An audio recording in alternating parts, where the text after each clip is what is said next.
Eh bien, on va aller dans notre autre document, sur lequel on avait déjà fait sur la page 1 un système similaire, mais à l'ancienne manière, ActionScript avec les boutons. Donc on a dit que c'est un peu lourd. Et alors sur la page 2 qui est vide, je vais aller importer le SWF. Donc fichier importé.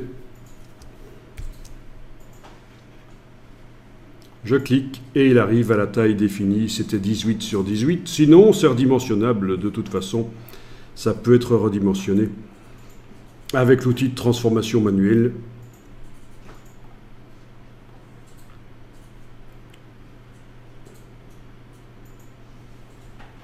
Et la touche majuscule, on peut le redimensionner parce que bon, il était un peu grand, il débordait sur les numéros qui de toute façon eux-mêmes sont trop grands, mais bon.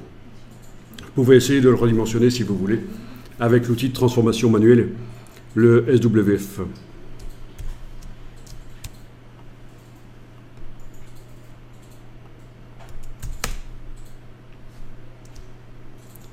Ben, on va exporter en PDF interactif.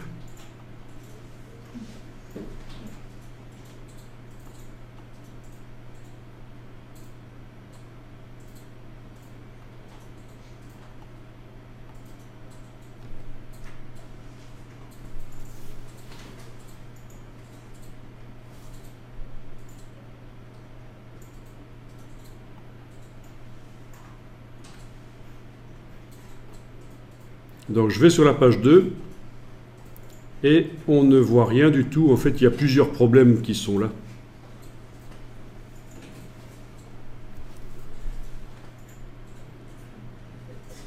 Il y a plusieurs problèmes. Alors, de retour dans InDesign, dans Objet, menu fenêtre, objet interactif, et multimédia. On va dire que ça doit se lancer au chargement de la page. Lire au chargement de la page. Bon. Eh bien, j'enregistre dans le Acrobat Reader, mon PDF est fermé. Je réexporte.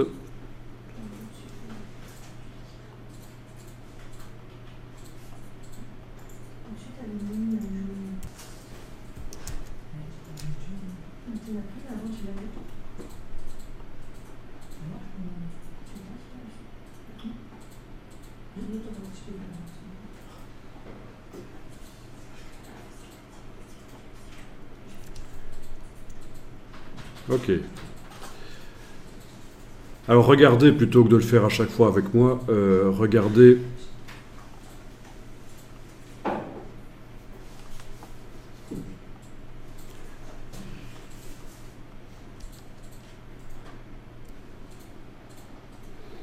je vais quand même l'enregistrer sous un nouveau nom parce que là, il fait un truc bizarre.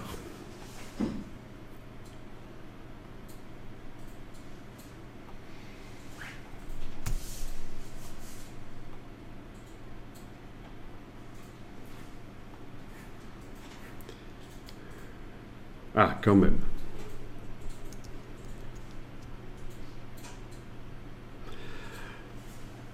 Ok, donc, est-ce que chez vous, vous avez vu l'image ou pas? Quand vous êtes dans le PDF, non, vous ne l'aviez pas? Bon, ben apparemment, chez moi, maintenant, ça fonctionne, mais j'ai dû enregistrer le document sous un nouveau nom et réexporter. Et là, dans le Acrobat Pro, ça a fonctionné. Voilà. Alors ici, autre problème, c'est que ça ne fonctionne pas dans le PDF, mais ça n'est pas de la faute du SWF, c'est parce que par-dessus tout, on a un bouton qui empêche d'avoir accès aux boutons qui sont là en dessous. Donc, regardez la suite. Donc non seulement il a fallu, en sélectionnant le SWF dans le panneau multimédia, dire qu'on le lit au chargement de la page.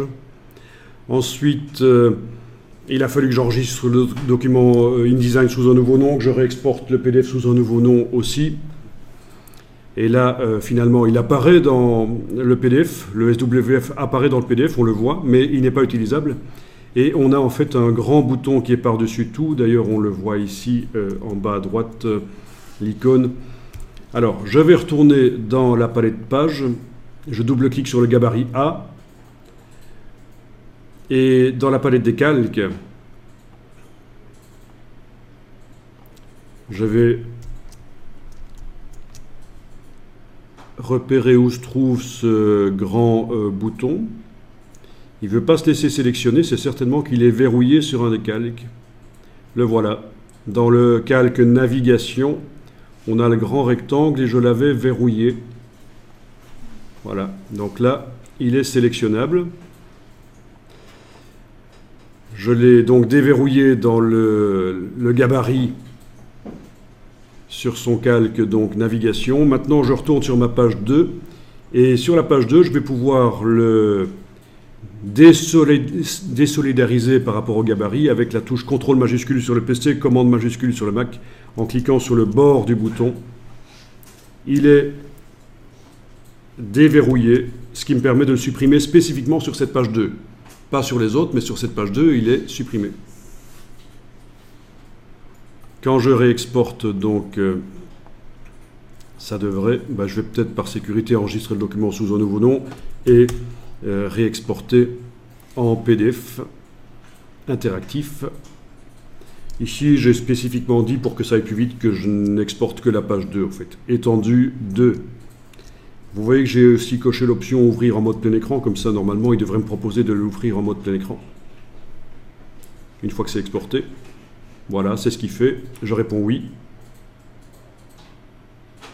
Voilà la page 2 et ça fonctionne.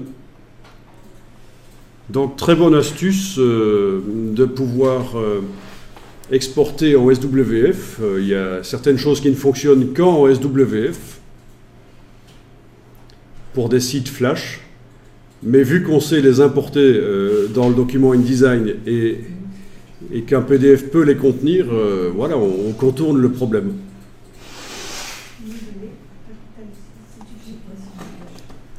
Bon, si vous n'avez pas le flash qui permet de faire ça, essayez de le réinstaller.